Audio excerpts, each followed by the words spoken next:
नमस्कार साथियों, आर के प्रजापत चैनल में आपका हार्दिक अभिनंदन। आज का जो हमारा विषय है कक्षा 12 भौतिक विज्ञान फिजिक्स एनसीईआरटी का सिलेबस है और राजस्थान माध्यमिक शिक्षा बोर्ड अजमेर द्वारा संचालित कक्षा 12 की जो भौतिक विज्ञान की पाठ्य पुस्तक है उसका अध्याय नंबर 1 है विद्युत आवेश तथा क्षेत्र, जिसका अभ्यास फर्स्ट है। और अभ्यास फर्स्ट का प्रश्न 1.15 है। एक समान विद्युत क्षेत्र E बराबर 3 इंटू 10 की घात 3 आई कैप न्यूटन प्रति कूलाम पर विचार कीजिए। ए इस क्षेत्र का 10 सेंटीमीटर भुजा के वर्ग के उस पार से जिसका तल YZ तल के समांतर है गुजरने वाला फ्लक्स क्या है?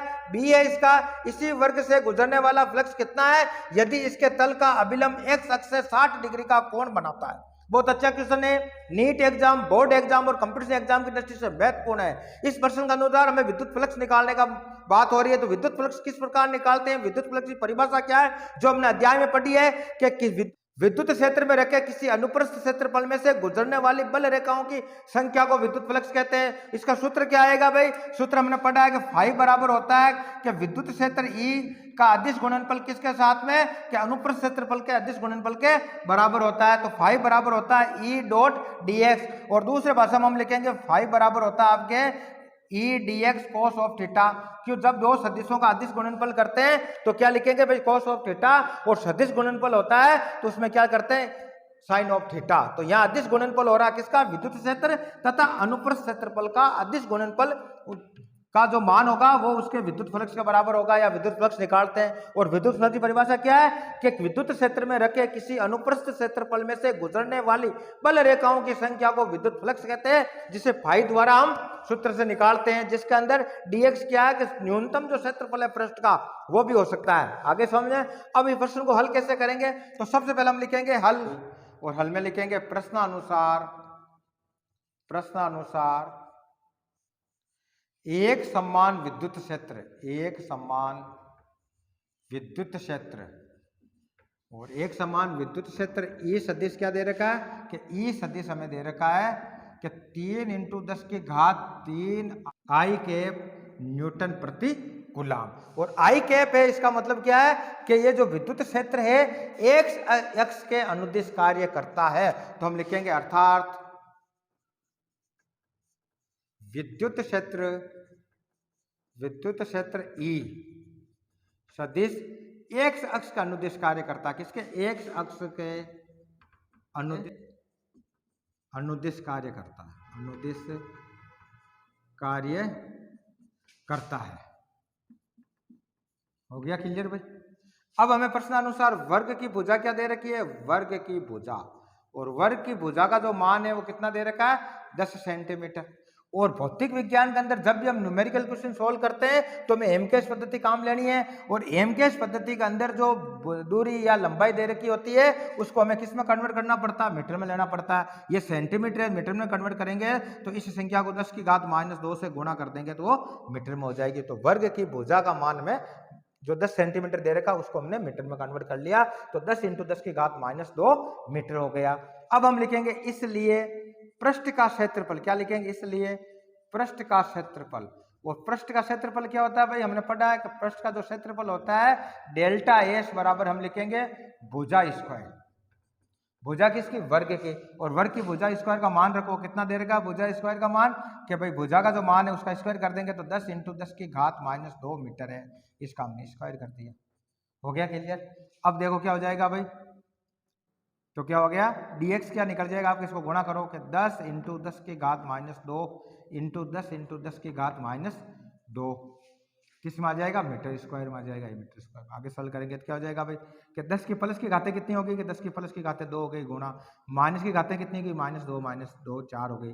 तो फाइनल जो वैल्यू आई वो कितनी आ गई भाई कि प्लस की 2 और माइनस की 4, इसलिए माइनस की 2 बच जाएंगे पीछे। आगे तो माइनस की 2 10 की घात -2 मीटर स्क्वायर, ये हो गया एम स्क्वायर। अब हम क्या करेंगे तो हम लिखेंगे dx और dx का सदिश लेंगे तो सदिश में क्या होगा भाई कि 10 की घात -2 है, आई कैप आ जाएगा और एम स्क्वायर आ गया।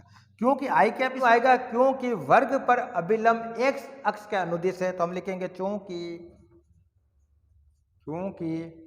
वर्ग पर अभिलंब x अक्ष के अनुदिश है, x अक्ष के अनुदिश है। अनुदिश हो गया क्लियर।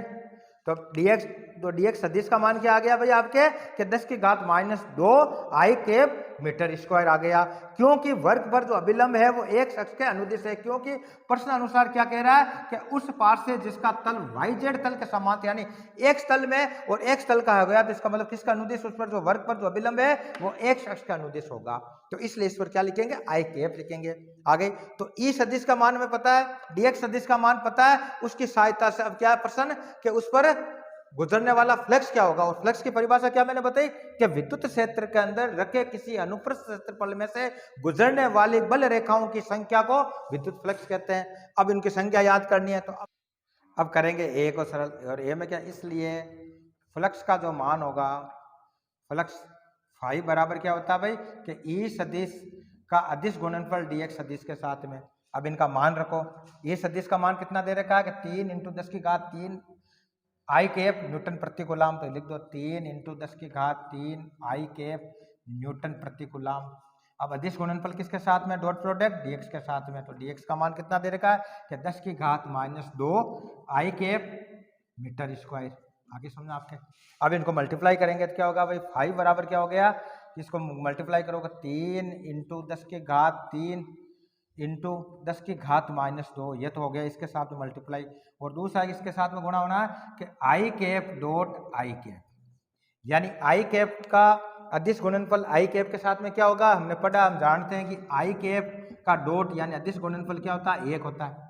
यानी आई कैप के साथ में अदिश गुणनफल करेंगे तो उसका मान कितना आता है, 1 आता है, तो 1 लिख देंगे। तो इसलिए वैल्यू क्या आ गई, तो फाइनल जो वैल्यू आई 5 बराबर हो गया आपके 3 × 10 की घात 3 × 10 की घात -2, और इसकी वैल्यू आ गई 1।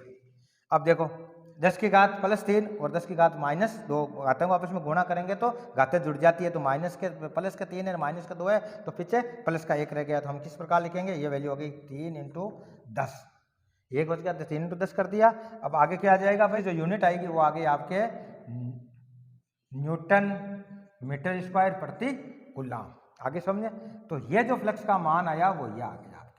आगे समझे। तो हम कह सकते हैं कि जो फ्लक्स फाई है उसकी वैल्यू आई 3 × 10 यानी 30 न्यूटन मीटर स्क्वायर प्रति कूलाम। ये आ गया पहले क्वेश्चन का आंसर आपके। क्लियर हो गया, जिसके अंदर सूत्र की सहायता से हमने इसकी वैल्यू निकाल ली। अगला क्या कह रहा है भाई, इसी वर्ग से गुजरने वाला फ्लक्स कितना है यदि उसके तल का अभिलंब x अक्ष से 60 डिग्री का कोण बढ़ाता है। यानी जो अब इसके साथ में जो कोण बन रहा है, अभी जो आई कैप और आई कैप था उनके मध्य अब कोण बन गया, वो कोण कितने का, 60 डिग्री का है। तो इस सूत्र की सहायता से हम उसको सोल्व करेंगे कि फाई बराबर ई dx कोस ऑफ थीटा, जो थीटा का मान कितना दे रखा प्रश्न अनुसार 60 डिग्री दे रखा। अब इसको अकॉर्डिंग इस क्वेश्चन को सोल्व कर देंगे, इसको मैं मिटा देता हूँ, ठीक है भाई। अब आगे करते हैं बी को। तो फ्लक्स की परिभाषा भी पूछ सकते हैं आपसे, इसका मान किस प्रकार निकालते हैं। तो मान निकालने का सीधा तरीका है, विद्युत क्षेत्र को जो पृष्ठ है या उसका जो क्षेत्रफल है उसके क्षेत्रफल से अदिश गुणनफल करेंगे तो हमें उसका मान प्राप्त हो जाएगा। दिशा का ध्यान रखना है, उनके मध्य जो कोण बनता है उस कोण का मान भी हमें पता होना चाहिए। अब हम क्वेश्चन नंबर अब करेंगे बी। और बी क्या कह रहा है प्रश्न अनुसार, इसी वर्ग से गुजरने वाला फ्लक्स कितना है यदि इसके तल का अभिलंब x अक्ष से 60 डिग्री का कोण बनाता है। तो इनके मध्य जो कोण बन रहा है विद्युत क्षेत्र तथा जो सदिश क्षेत्रफल उनके मध्य जो कोण बन रहा है वो 60 डिग्री का बन रहा है। तो किस प्रकार इसको हल करेंगे, तो हम लिखेंगे बी में लिखेंगे कि वर्ग, क्या वर्ग अर्थात सदिश क्षेत्रफल, क्या लिखेंगे भाई, सदिश क्षेत्रफल। और सदिश क्षेत्रफल क्या था कि सदिश क्षेत्रफल डेल्टा एस तथा विद्युत क्षेत्र, क्या लिखेंगे, विद्युत क्षेत्र ई सदिश में कोण, और कोण थीटा बराबर कितना दे रखा है, 60 डिग्री।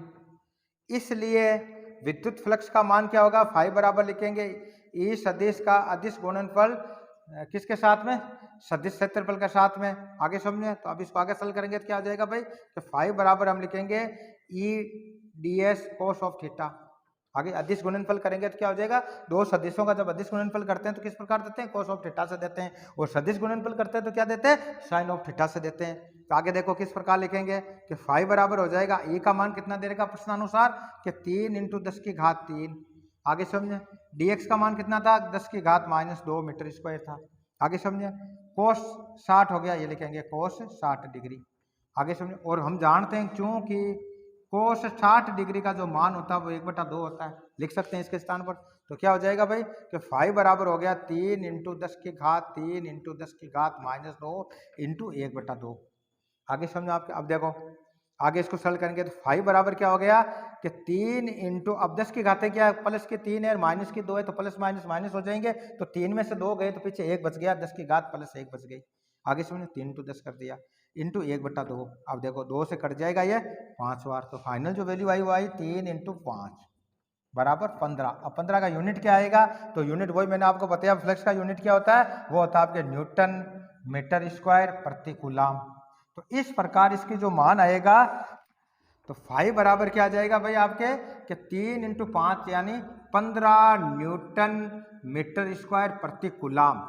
यह आपके विद्युत फ्लक्स का मान हमें प्राप्त हुआ 15 न्यूटन मीटर स्क्वायर प्रति कूलाम। तो इस प्रकार आज के वीडियो के अंदर हमने कक्षा 12 के जो भौतिक विज्ञान का जो अध्याय नंबर 1 था, अध्याय नंबर 1 का अभ्यास 1 का क्वेश्चन नंबर 1.15 को सरल किया। कल के वीडियो के अंदर अगला क्वेश्चन सॉल्व करेंगे। धन्यवाद।